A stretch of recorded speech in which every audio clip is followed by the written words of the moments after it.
Good morning. All right, doing well. Epic battle. All right, but two damn good teams at a crucial part of the season. All right, going to the back end of the season. Two damn good offenses, two good defenses. We came out on the short end of the stick. All right. Enjoyed the battle. Hopefully, look forward to seeing them again. Questions? AG, what's a game like that from a coaching perspective where maybe it just doesn't seem like the plan is working the way you want it to, the adjustments maybe aren't going the way you want them to? What's the emotions you go through as a coach during something like that? First off, I don't see why we would think that the adjustments, that's a damn good player, MVP type player that we went against, one of the best offenses in the league. And listen, we know that player's going to make some plays. I said that last week.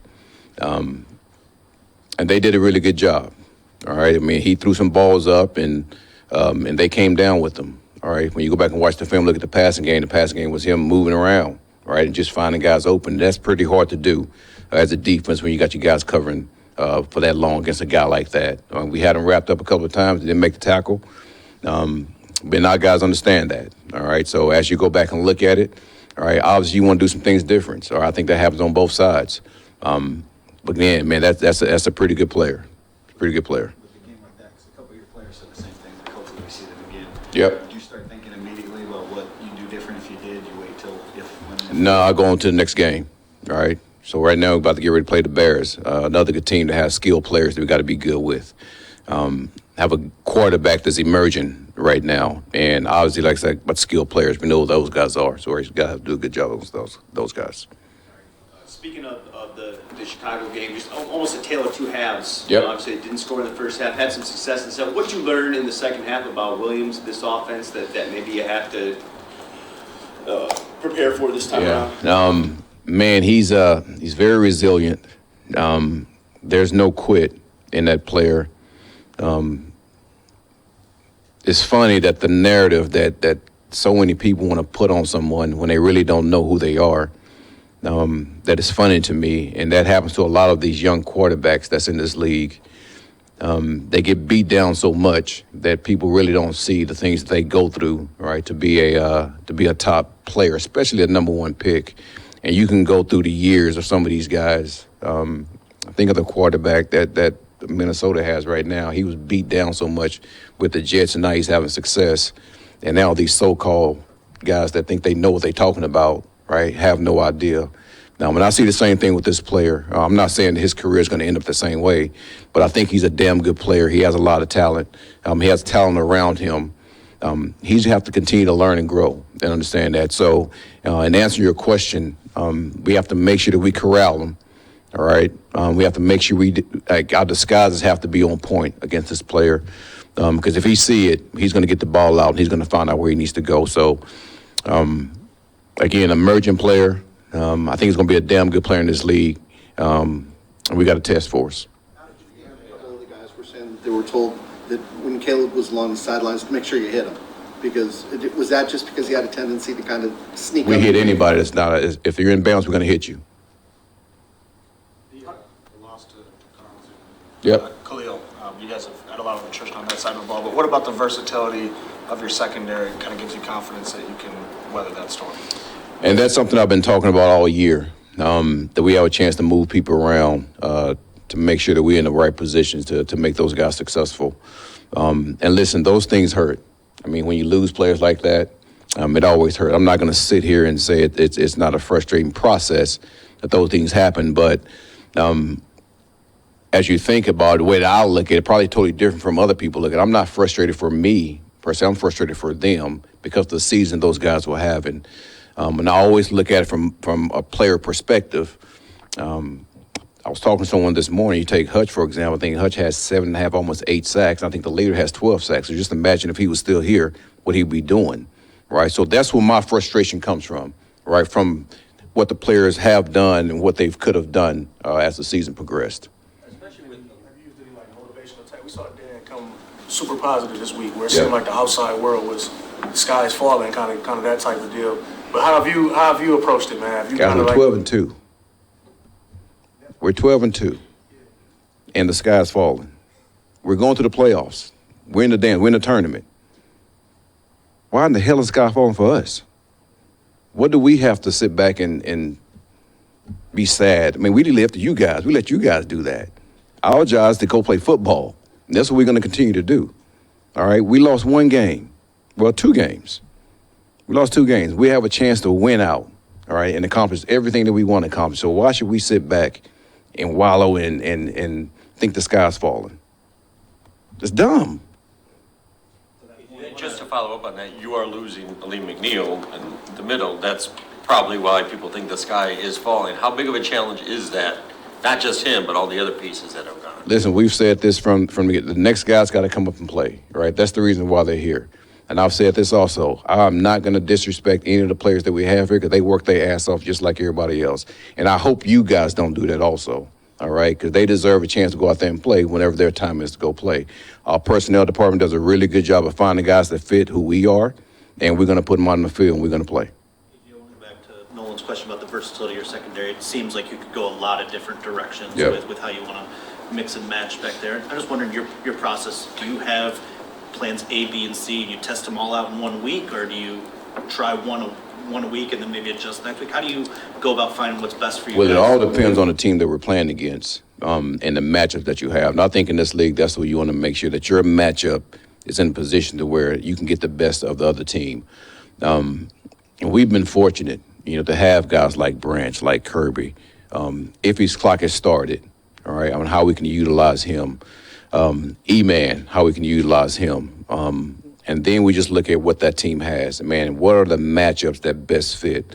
Even with the Meek, I mean, do we have a guy that's similar to who he is? We can put him out there on. And we're able to put him on the outside, put him on the inside. Same with Branch. People say Branch just playing, but Branch still plays nickel for us. Or if you take a look at the film, I mean, he's still going to play in the slot and play man coverage. We just try to utilize that as much as we can. And again, our personnel department did a really good job of understanding exactly what we need as a defense. We can go out there and perform. Mosley's made his debut in Indianapolis. Yep. He's been down since then. Is he part of the plans? Is there a chance for him to see his... Everybody goes up there and practice. We figure out the best guy that's going to give us a chance to win the game. Aaron, when you say on the outside, everybody's saying the sky is falling. I mean, you don't believe that. What do you believe is the potential for this defense as you guys have lost so many players going forward? I believe that we can be a damn good defense because even though we lost those guys, we still improved. We still did some good things. So that's how I look at it. Do you see this as maybe an opportunity for, the defense, yourself especially, to prove people wrong, to say, look, we can still be effective, even, we can move pieces around, we can figure things out. It's not over yet. Well, I think we've done that. We're in week, 16, and I think our stats were a lot better. Was better now than it was early in the season. So, and that has a lot to do with the players, all right? Our players understand exactly what our play style is. Even the new guys coming in, all right? That's been the most impressive thing to me is the new guys coming in and they're saying, man, coach, this is like, we haven't seen guys practice like this. We haven't seen teams we didn't practice like this. This is why you guys continue to improve on the things that you won't need to improve on. And I like to hear that, really, because it just gives me, it lets me know how other teams are operating. And I think it lets us know as an organization that we're doing things the right way. But those guys come in and they do a good job for us. So each week, man, we look forward to the challenge of each team that we play. And we look forward to the challenge of, man, we don't want to take a step down, as a defense. And I'm sure the offense feels the same way. Where have you seen improvements from Vildor since last year?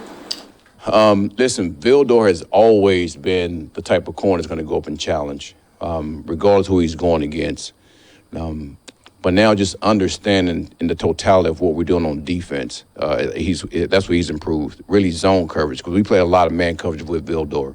But zone coverage, you really see him improve. And the thing is, he's actually been looking at the nickel spot because of the versatility he has also. So he's improving that too. So if we need him to go into nickel, man, he could do it at the drop of a hat. At the midpoint of the season, I asked you, where you wanted this defense to improve down the stretch. You highlighted the run game. Yeah. 5 straight with under 100 yards for your opponents. This week, obviously not what you wanted. Was there something in the film that you saw that screams anomaly? or is there a greater concern there? And how much maybe did Allen play into their run game as well? Well, listen, this Cook was a pretty good player. Listen, we never underestimated him going in at all.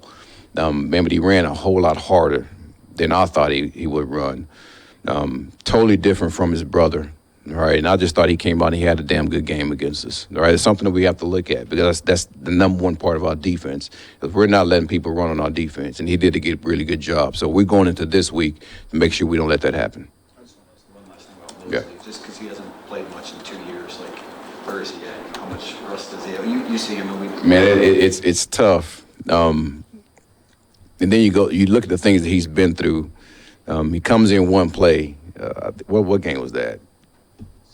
Seattle game. Man, he was just about to get ready to go, and he has the other injury. Then he comes in training camp, man, and then he has the other injury. So not playing in 2 years. But I tell you, when you go out there and you watch him practice, it doesn't look like that, So, man, we still evaluating him. I mean, he understands it's a process for him. But I tell you, I look forward to him going out there playing for us. Oh, good? I don't know why I have to go after Dave Fipp, but every year he just makes me and AG look bad, doesn't he? And then I saw the picture. He's already got a Belichick picture. I'm like, golly. So that's awesome. Yeah, I know. It's just a constant reminder that I'm letting you guys down, but it's okay. Always next year, right? Maybe. Yeah. Hey, let's talk about the game last week real quick, all right? Let's get sober for a second here, because this is, last week facing a really good opponent, and when you're facing a good offense like they had, the 3-and-out to start the first half, the 3-and-out to start the second half, the fumble, those little things, they end up costing you in the long run. We couldn't run the ball very well, worse than I thought that we would do going into that game. I really thought we would have more success than what we did there. It was a combination of some poor angles, whether schematically or our guys just not taking the proper angle. We had a guy trip. We had a missed target. So a little bit of everything showed up there with that run game, and I would call it uncharacteristic of what we've been so far this year. So certainly a point of emphasis going into this week. Was really proud of how the guys finished the game, though, because we felt like with the momentum we were going, the situational football that we've been through, that if we could have gotten one more possession, that game would have been fun there at the end. The run game, Dan talked about it. The previous week was inefficient. You can go back probably 4 of the last 7 would be classified as inefficient performances by your standards. You guys are a good run team. You have been for a long time. What maybe is some of the consistent issues that are causing the inconsistencies? Yeah, like I said last week, when you look at that, I think there were only 13 cold runs in that game, and we only had 4 efficient ones, and there were things that were popping. It was less what Buffalo was doing to us. They really didn't do a whole lot that we didn't expect on the run plays. It was more self-inflicted and things that we feel like that we take care of each and every week, and we'll be just fine moving forward. So, listen, we had some success against this team, Chicago, last time we played them, particularly in the first half running the football, and so hopefully we can build on that. They certainly have had some struggles over the last couple of weeks, just limiting the number of points, but we know they're going to come out and they're going to come out firing. So it'll be a good challenge. How do you feel like your offensive line is playing as a whole right now? Yeah, it's up and down. Yeah, it hasn't been consistent throughout the year. We've had glimpses of being a dominant unit, and then there are other times like last week that we just weren't ourselves. I will say in regards to last game, the protection was for throwing it 59 times was pretty good. I know Jared had some pressure and he got hit a little bit, but when you drop back and you don't move the pocket as much as we did in that game, we felt like our guys really answered the bell in that regard. So it's not necessarily always rushing statistics. It's not always sacks. It's looking at everybody individually, and we've had some pretty consistent performances across the board. It's just collectively it hasn't come together for an entire 60 minutes in a while. Jameer, does anything change schematically or anything like that, or you've got 100% confidence in the guys that you got in the room that you just got to run it? Yeah, no, I mean, that's why we have the room the way it is. And we've always felt like the running back room was a strength for us going into the season. And it stinks that Monty's going to be out. But Gibby's he's ready for this. We've seen a lot of growth from him over the last year and a half. And I think he'll take the bull by the horns and run with it. And the guys that are depth players beneath him, Craig Reynolds and Jefferson and Bakke, those guys will have a great opportunity here to contribute as well. And so hopefully we don't miss a beat. And I really do believe Gibby's ready for this. Go back to the offensive line really quick. We saw 3 of the starting 5 just take a rest yesterday. Do you think maybe that physical rest might help them kind of get back on track? Yeah, I mean, we had an early bye week, and then certainly after the Green Bay game, we were able to get our legs back under us a little bit. But it's a long season, and fortunately up front there, we've been fairly healthy. So they've logged a lot of snaps, they've logged a lot of games, and we have a number of guys over 30 years old. So I think coach is being smart with it and just making sure we're staying fresh here for the next 3 of the regular season going into the postseason as well. Everybody talks about complementary football with the issues for the defense, especially injury-wise. How does that change in any way what you guys do or how you approach the game? Honestly, it doesn't change our approach at all. Our goal each and every week is to find a way to score one more point than the opponent. And so the message to the guys on Wednesday when they came in is, how many points did we need to win that game? And it was 49. Have we scored 50 points this year? Twice. Yeah, so we're capable of doing it, but we can't do it when we have those 3 and outs and the turnovers. It's not feasible to get done that way. So listen, the defense will bounce back. I know they'll play well the next 3 games. It's not like that performance is going to happen every week. But we as an offense have to do what we can and what we're capable of to find a way to get more points than them. I wanted to ask you about Caleb Williams. Just from your assessment of him, number 1 pick, do you think he's got a skill set that maybe a new coach would find appealing? What you've seen from his performance? Listen, it's been difficult to sit down and just study every throw, but plenty of crossover tape over the course of the year, and there's no question this guy's talented. I remember standing on the sideline last game, and just you can hear the ball whistle by you. He's got quite a fastball, and has some creativity to him, can extend plays, and is accurate down the field as well. So, like I said, I haven't really dove in and can tell you much more beyond that, but he's been impressive from afar. An out-of-towner question. I came up from Chicago. What did you learn in the last 2 years about your name coming up in coaching searches that has informed the way you kind of try to compartmentalize it this year?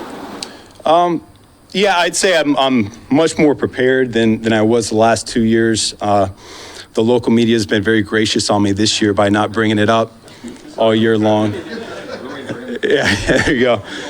And so, last couple of years, you getting thrown into the coordinator role, things get on you fast, and you don't really have time to think about the future a whole lot. Now that I've been through the ringer a couple times, had some interviews, I certainly do feel more prepared just from a big picture standpoint. But right now, I mean, we got 3 games left in the regular season, going into the postseason, and honestly, this is why I'm here. This is why I wanted to be here. I have an obligation to the people in the building to be right where my feet are. And when I walk in and I see the coaches staying long nights and working as hard as they're doing, and I come in and I see the guys, the players in the meeting room and on the practice field attacking each day like they are, that it's hard for my mind to wander much beyond what we're doing in the here and now. Just to indulge one more on that. What subject's that? We know you're extremely happy with your job, obviously. Do you still want to be a head coach one day, and what would you be looking for if you wanted to? Yeah, I'd say this. I think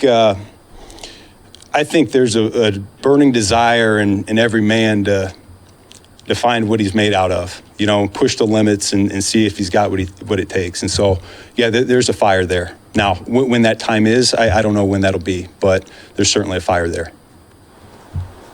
You brought up Jefferson. Scotty brought him up first when we talked about, options behind Gibbs to kind of support, the loss there. I'm just curious, what does it mean to you as a coach for a guy that's toiled on the practice squad for the better part of 3 years to have, an opportunity? Is that particularly meaningful as a coach? Yeah, absolutely. I think that's a big reason why you get into this business to start with, is to see growth and guys grow as players, as people, and then eventually get an opportunity to play. And that's what you've seen from him. He is a guy that has matured so much from the moment he got in the building. And he's taken some lumps and been cut and brought back and this, that, and the other. And I mean, he's really deserving of a chance here this week to show what he's made out of.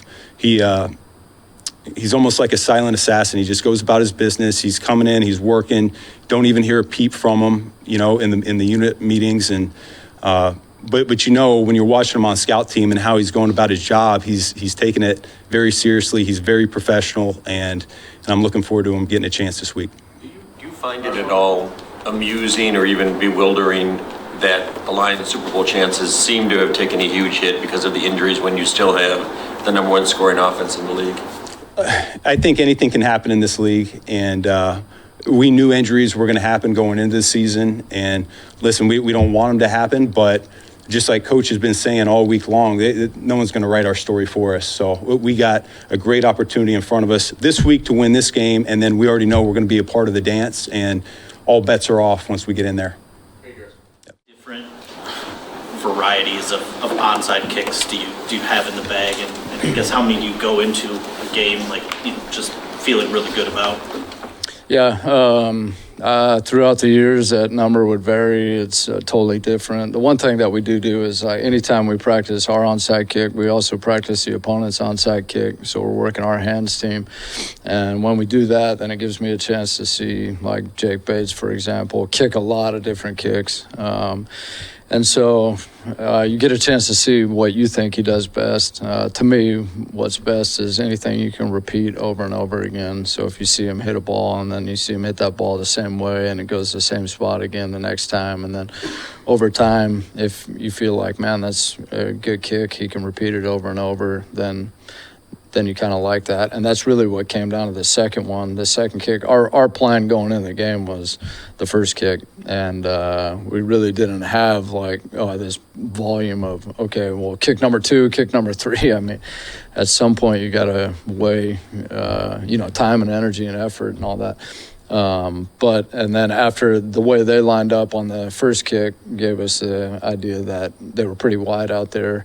And we knew he had this second kick that he's hit a bunch of times for us. And so then we went with the second one. But not much. We don't have a ton of plays, but enough that we can get through a game and try to get the ball back if we need to.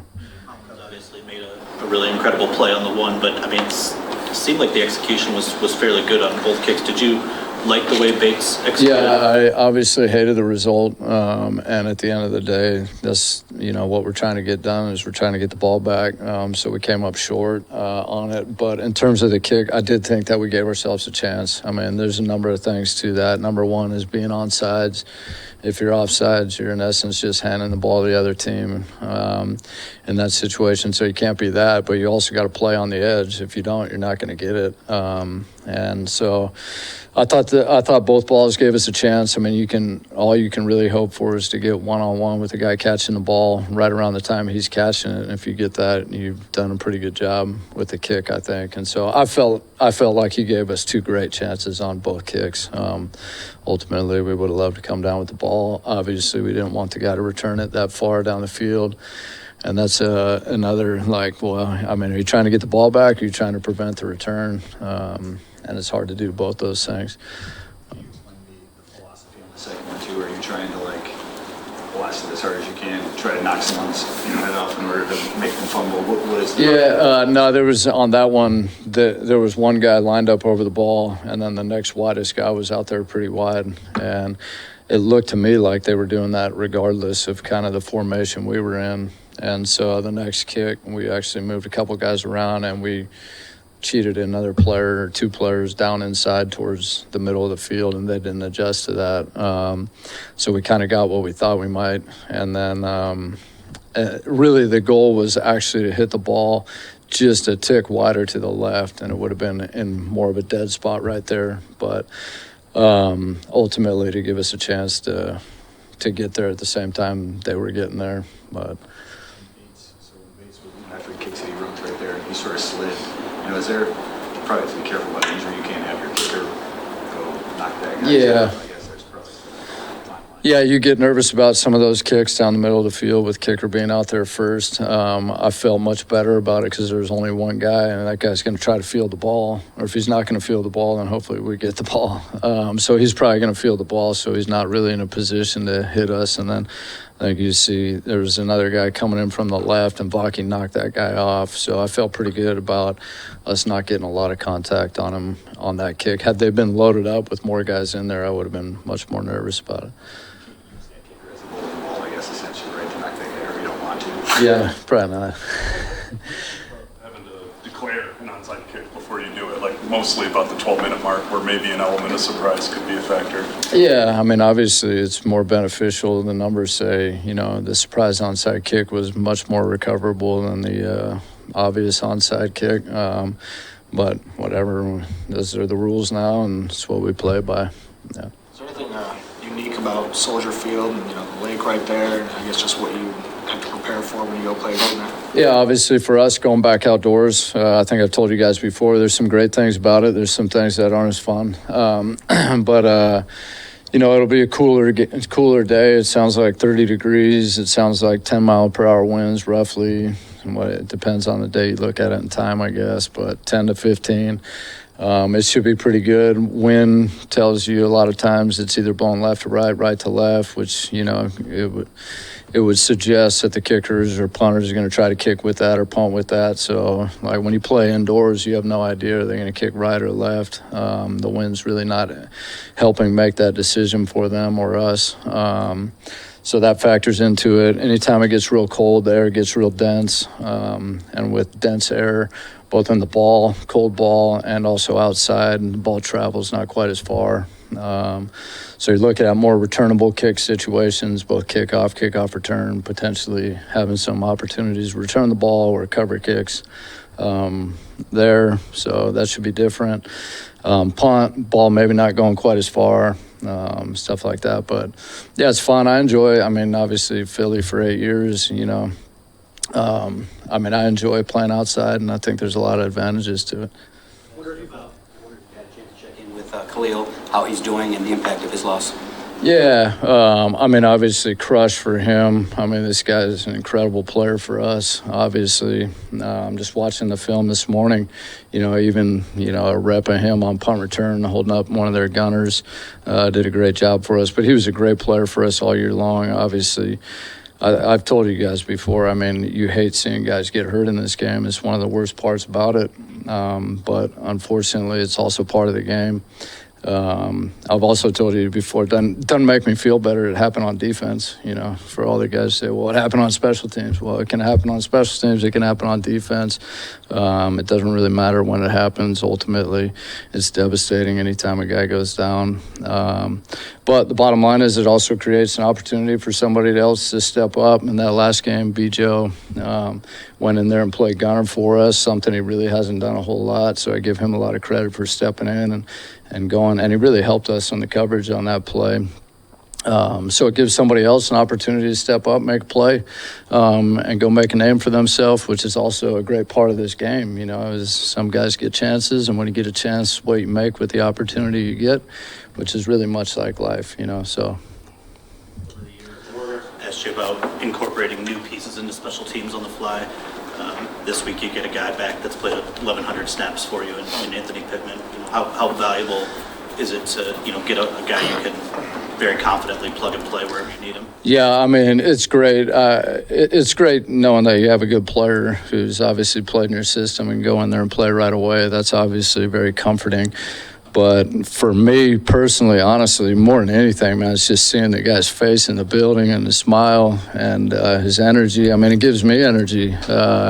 He's a great player. He's a total pro. He's totally committed to this game.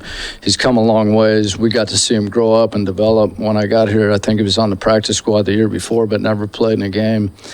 So we got to see him play his first game, play his first snaps, end up making a lot of plays and being a very valuable player for us.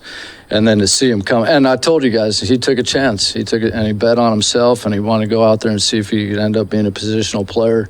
Washington gave him that opportunity, and he went for it, which I totally credit the kid. I love him more for it.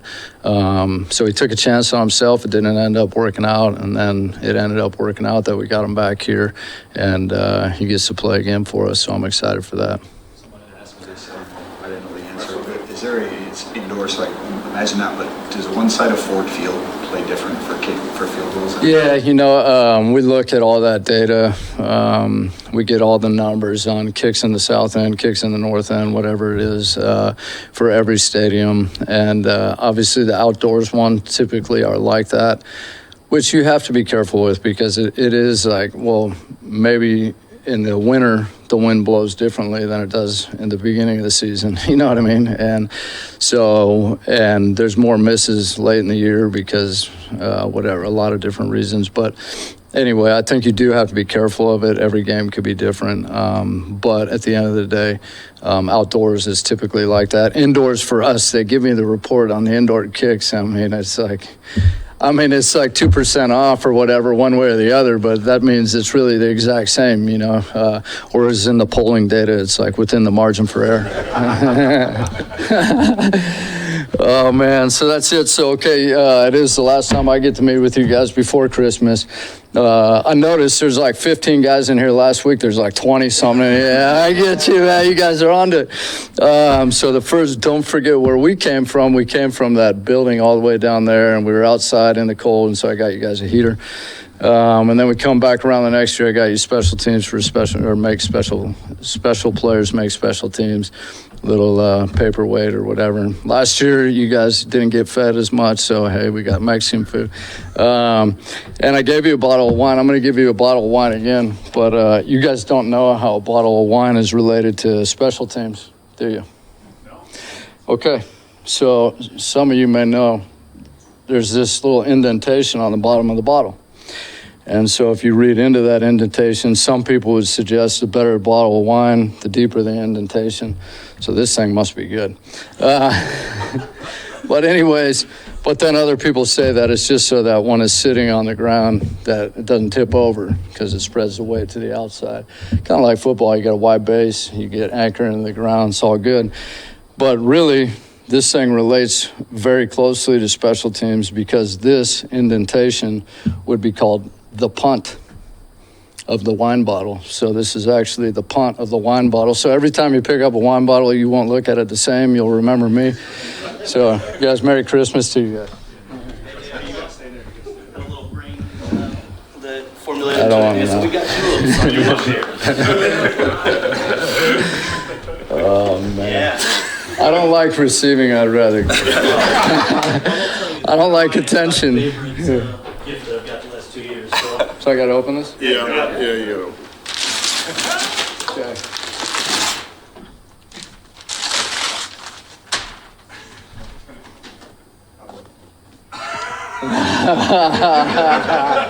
I love it, man. It's incredible. Thank you, guys. Yeah, I get it. All right, man. Appreciate you guys.